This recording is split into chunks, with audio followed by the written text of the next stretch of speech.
सर्वोच्च धर्म कौन सा है? कैसे मुक्ति होगी? जप तप सुमरन में जब तुम दृढ़ हो जाओगे, तब तुम्हारी परम गति होगी। एक राजा बड़ा धार्मिक था। उसके यहाँ बहुत से विद्वान, महात्मा, ब्राह्मण, दार्शनिक आते रहते थे और वो सबसे पूछता, संसार में सर्वोच्च धर्म क्या है?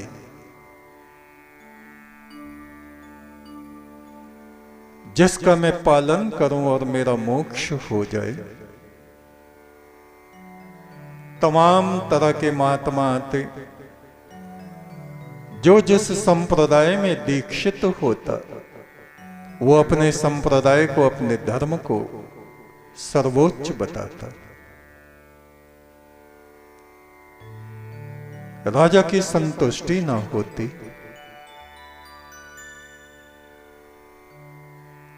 अनेक अनेक महात्मा वहां आए। वे सब संप्रदाय, पंथ, इन बातों को धर्म समझते थे। ये मंत्र छोड़ दो, ये मंत्र जपने लगो। ये काम छोड़ दो, ये काम करने लगो।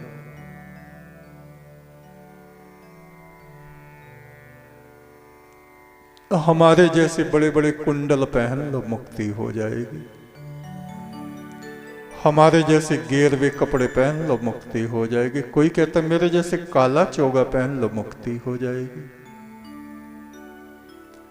कुंडल पहनने से, लाल पीले कपड़े पहनने से,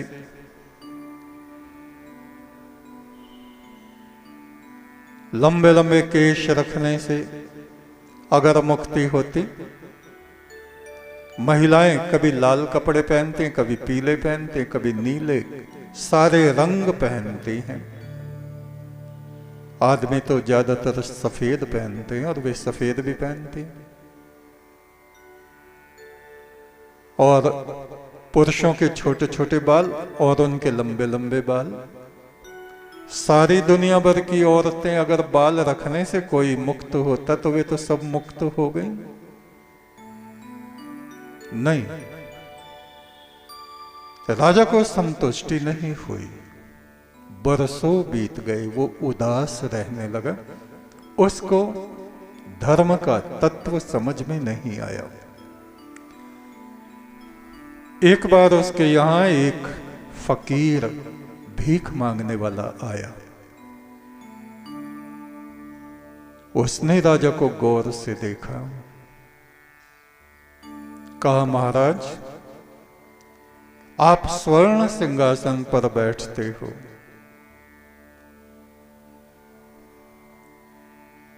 धन धान्य सुख सुविधाओं की कमी कुछ नहीं, सेवक नौकर चाकर बहुत हैं, लेकिन आपके मुखमंडल पर ना शांति है ना प्रसन्नता है। ये क्या?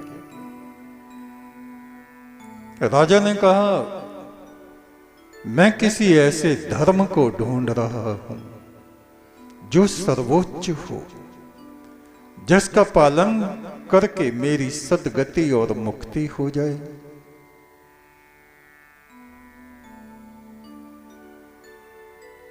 उस फकीर ने कहा, यह क्या बात?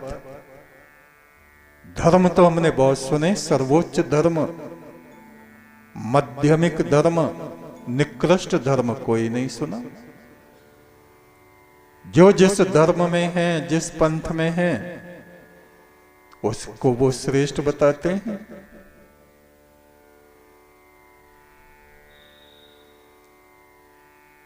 चलो मेरे साथ नदी किनारे चलो, मैं वहां तुम्हें बताऊंगा। राजा को विश्वास हो गया, इस फकीर को वास्तविक ज्ञान है। वो चल दिया। राजा से कहा चलो नदी के पार चलते हैं। बहुत सारी नौका खड़ी थी। उस फकीर ने सब में कोई ना कोई नुक्स निकाल दिया, ये टूटी है, ये बेकार है, ये पुरानी है, इसकी फंटी उखड़ रही है, ये तो देखने में ही अच्छी नहीं लग रही, ये तो हमें बीच में डुबा देगी। फकीर ने कहा पानी थोड़ा थोड़ा है, ज्यादा तो है नहीं, चलो ऐसे ही पार कर लेते हैं। दोनों ने एक दूसरे का हाथ पकड़ा और धीरे धीरे धीरे नदी के उस तरफ पहुंच गए। उधर पहुंच के फकीर ने कहा महाराज देखो सब नाव उस किनारे पर पड़ी हैं, ऐसे ही मत पंथ संप्रदाय नौकाओं की तरह हैं, बेकार कोई भी नहीं है, किसी भी नाव से हम पार हो सकते हैं। मगर यदि हम किनारे पर बैठे बात ही बनाते रहें, हर एक नौका में नुक्स निकाल दें, कमी निकाल दें, तो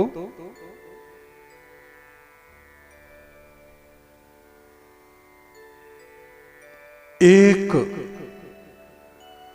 इष्ट हमारा होना चाहिए परमात्मा, उससे हमारा प्रगाढ़ प्रेम होना चाहिए। ये नहीं आज परमात्मा का मंत्र जप रहे, कल को उसको छोड़ के गणेश जी की पूजा कर रहे, फिर खजूर की पूजा करने लगे, फिर गाय की, फिर कुत्ते की, फिर सांप की। सबकी आत्माओं में एक ही प्रकाश है और वो प्रकाश उस परमात्मा से आता है। उसे दृढ़ता से मजबूती से पकड़ लो, उस परमात्मा के नाम का जप ऐसे करो कि और कोई शुद्ध बुद्ध तुम्हें ना रहे। तप में लग जाओ, तप मन का शोधन, विचारों का शोधन, वाणी का शोधन, कर्मों का शोधन, बस।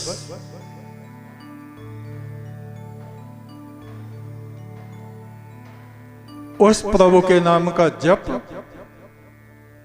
और आत्मा का शोधन,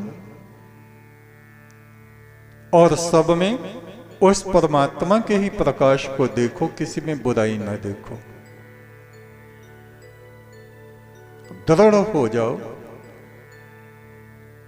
और कौन सा धर्म ऊंचा है, कौन सा नीचा है, कौन श्रेष्ठ है, कौन क्या जपता है, किसके विचार क्या हैं, किसके क्या हैं, कोई भी तुम्हें पार नहीं उतार सकता।